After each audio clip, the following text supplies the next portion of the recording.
제가 여러분들에게 기업 파산, 줄파산 시작이 될 거라고 말씀을 드렸습니다. 점점 현실화되고 있습니다. 그만큼 기업의 부도가 줄줄이 대기한 상태라는 뜻이 심각합니다. 자, 여러분 이거 한번 보세요. 2023년입니다. 1월에서 8월까지 부도액입니다. 3조 6,282억 원입니다. 1월에서 8월까지예요. 그러면 앞으로 적어도 말입니다. 1조 5천억 이상은 늘어난다는 이야기가 되는 거죠. 앞으로 8월이니까 아직도 9월, 10월, 11월, 12월 4개월이 남았거든요. 그러면 이게 4조가 아니라 5조가 넘는다는 이야기가 나옵니다. 5조. 5조가 넘으면 여러분 기업이 얼마나 많이 망가질까요? 아마 여러분들도 상상하기 어려울 거예요. 굉장히 많은 기업이 무너질 겁니다. 제가 여러분들에게 진짜 기업이 많이 무너질 거다 이렇게 예상한 거 하나도 틀리지 않았습니다. 많은 사람들은 저에게 너무 비관적으로 이야기하시고 잘못된 정보를 가지고 이야기한다는데 아니잖아요. 현실이 되어버렸잖아요. 이 3조 6,282억 원은요 여러분 이 그래프로 보면요, 그래픽으로 보면 진짜 여러분들도 깜짝 놀라실 거예요. 이거 보세요. 2022년 2조 2,519억 원입니다. 2022년. 여러분 2022년 10월, 11월, 12월에 기업들이 얼마나 많이 부도났는지 여러분들도 아시죠?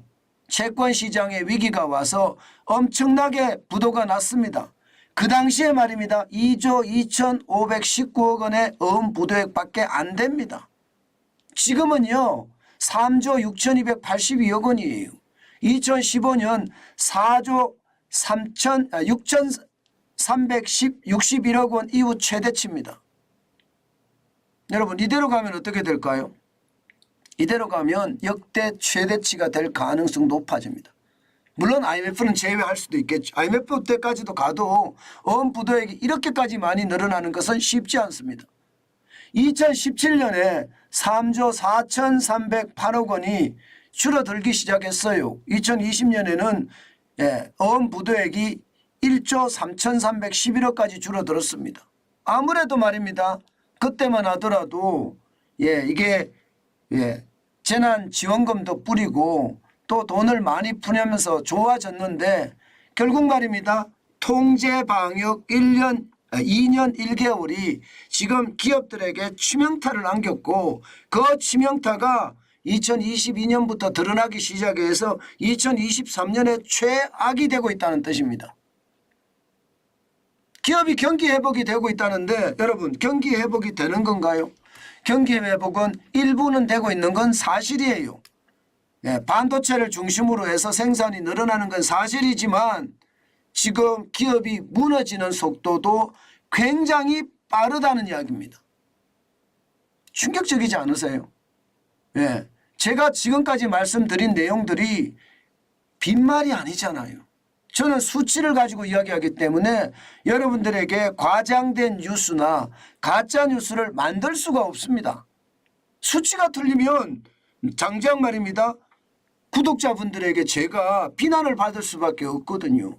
저는 수치를 가지고 이야기를 하기 때문에 제가 이야기한 것이 말입니다. 결국은 현실이 돼요.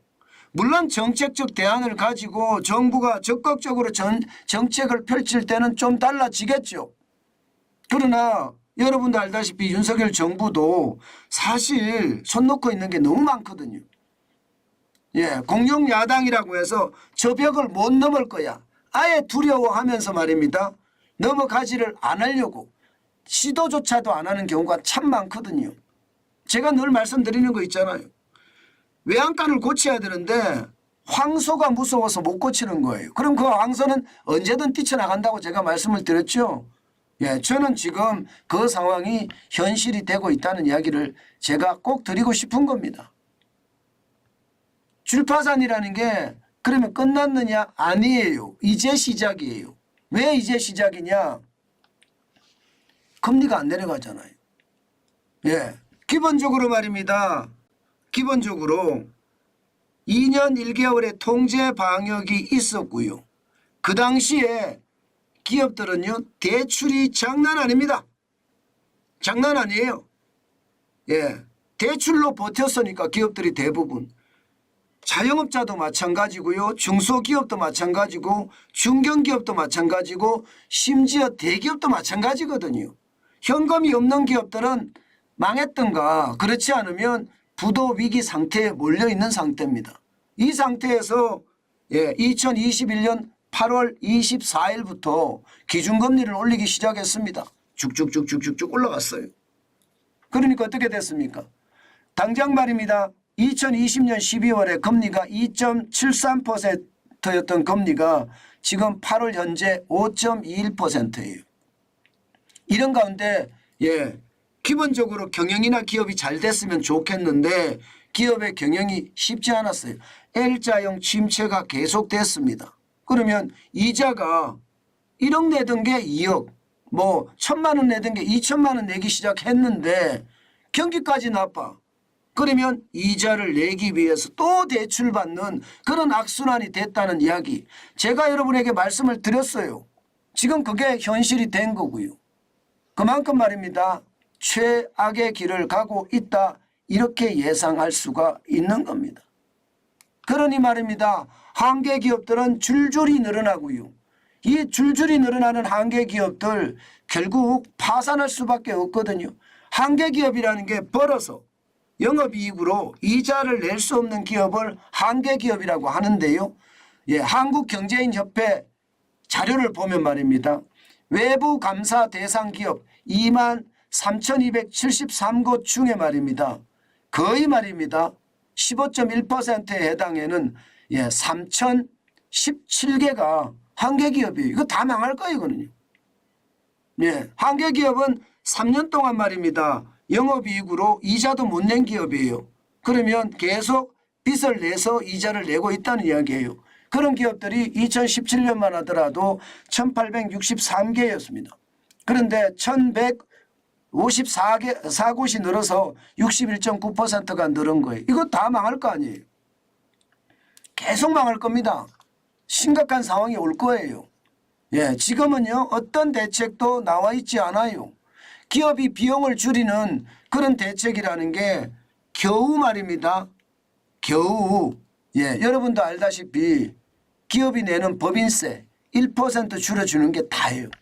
윤석열 정부 1년 6개월 동안 한 게 없잖아요. 그거 외에 말입니다.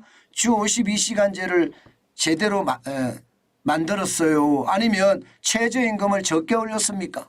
그렇다고 중대재해기업처벌법 같은 기업 규제를 철폐했습니까? 한 게 별로 없어요.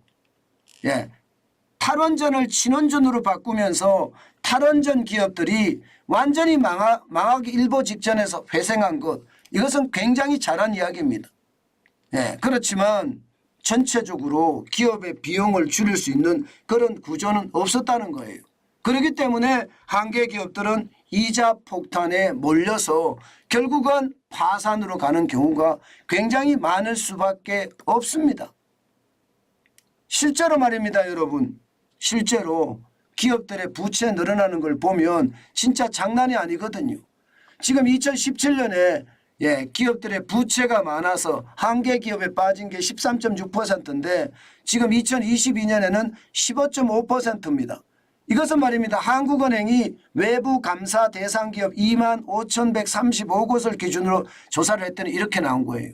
결국은 한국은행에서 조사한 것도 마찬가지, 한국경제인협회에서 조사한 것도 마찬가지, 한계 기업의 비중은 점점 커진다. 문제는 여러분, 경기가 앞으로 좋아지면 다행인데 경기가 앞으로 좋아질 기미가 별로 안 보입니다. 지금 보시는 것처럼 제조업, 업황, 기업 경기 실사지수거든요. 기업 경기에 대한 전망을 나타내 주는데 지금 8월에 67이었습니다. 9월에 68이에요. 그런데 10월 전망은 또 67이에요. 계속 나쁩니다. 계속 상황이 안 좋아요. 지금 말입니다. 이게 장기 평균이 79라고 하는데 79에는 여지없이 못 미치고요. 반도체 경기가 좋다고 이야기하지만 그나마 반도체 경기가 그만큼 살려간다는 것뿐이에요. 2021년 6월에 98까지 기록을 했었는데 그런 상황은 지금 맞지 못합니다. 그렇게 되면 여러분 기업의 부채는 어떻게 될까요? 감당하지 못합니다. 지금 보시다시피 중소기업 대출 잔액도요 2022년 기준으로 보면 953조 4천억 원입니다. 올해 안에 이대로 가면 1,000조가 넘을 거라는 게 일반적인 전망이에요. 왜냐고요? 지금 8월 현재 994조 2천억 원이니까요. 늘어나는 속도가 굉장히 빠릅니다. 거의 말입니다. 2017년에서 2022년에 늘어나는 속도가 50.9%, 631조 8천억 원이 321조 6천억 원이 늘어서 953조 4천억 원이 됐으니까요. 실제로 말입니다. 2020년 굉장히 많이 늘어나죠. 87조 9천억 원이 늘어나고 2021년 81조 8천억 원 늘어나고 2022년 67조나 늘어납니다. 퍼센테이지로도 장난 아니고요. 그만큼 말입니다. 통제 방역이 중소기업에게는 치명타가 됐다 이렇게 이야기할 수 있고요. 중소기업의 어떤 상황이 대기업보다는 더 어렵다는 이야기가 된다는 뜻입니다. 실제 전체 기업 부채는요 그 정도는 아니거든요. 늘어나는 것은 맞는데요. 거의 비슷하게 늘어나는데 대기업보다는 중소기업의 부채가 심각하다 이렇게 얘기할 수가 있고요. 지금 보시는 것처럼 말입니다. 늘어나는 속도도 보면 지금 2022년에 2,590조 엄청나죠. 2022년 6월 말 현재 2,705조 8천억 원. 이러니 말입니다. 기업이 온전하게 살아나기란 진짜 쉽지 않겠다 이런 생각을 할 수밖에 없습니다. 그러니 기업들이 줄줄이 파산할 수밖에 없지요. 지금 현재 기준으로 보면 말입니다. 1월에서 8월까지 1,034건입니다. 이거요 역대 최대로 갈 가능성 높고요. 지금 현재까지 보더라도 전년 대비해 보면 54% 폭증한 겁니다. 제가 여러분들에게 말씀드린 대로 가는 거죠. 지금 그만큼 말입니다. 경제가 좋다. 기업이 좋다. 그렇게 이야기하지만 실질적으로 내부를 들여다보니 어음부도액은 엄청나게 늘어나고요. 법인의 파산 신청은 그 어느 때보다 커지고 있다. 저는 이게 그만큼 말입니다. 충격이 될 수 있다고 생각합니다. 제가 가장 걱정되는 것은요. 규모가 쪼그라드는 거예요. 규모가. 기업의 규모가. 규모가 꼬그라진다는 것은 이게 말입니다. 효과 대비 효능이 좋다고 하지만 중요한 것은요. 대한민국의 경제 규모가 쪼그라들면 세계 경제에서 차지하는 비중도 쪼그라들거든요. 연도별 부도액이 이렇게까지 늘어나서 2015년 4조 6,361억 이후 최대라고 하면 결국은요. 이제 줄파산이 시작이다. 최악의 상태가 아직도 남았구나. 부도가 늘어나는 만큼 그만큼 심각해지는 상황이 앞으로도 벌어질 거다. 이렇게 예상할 수 있는 겁니다. 참 생각을 하면 할수록 무섭죠. 제가 지표를 가지고 이야기하기 때문에 여러분 제가 말씀드리는 게 잘 틀리지 않습니다. 그런 상황을 감안을 해보면요. 요즘 같을 때는 여러분 진짜 조심하셔야 돼요. 정부의 말도 100% 믿는 것보다가 이게 반드시 말입니다. 단편적으로 이야기하는 것을 전체로 해석하지 말아야 되고요. 당연히 단편적으로 해석해야 됩니다. 단편적으로 해석해야 되고요. 그만큼 단편적으로 해석하는 게 굉장히 유리합니다. 유리합니다. 그래서 그렇게 생각하는 것으로 바꿔줬으면 좋겠습니다.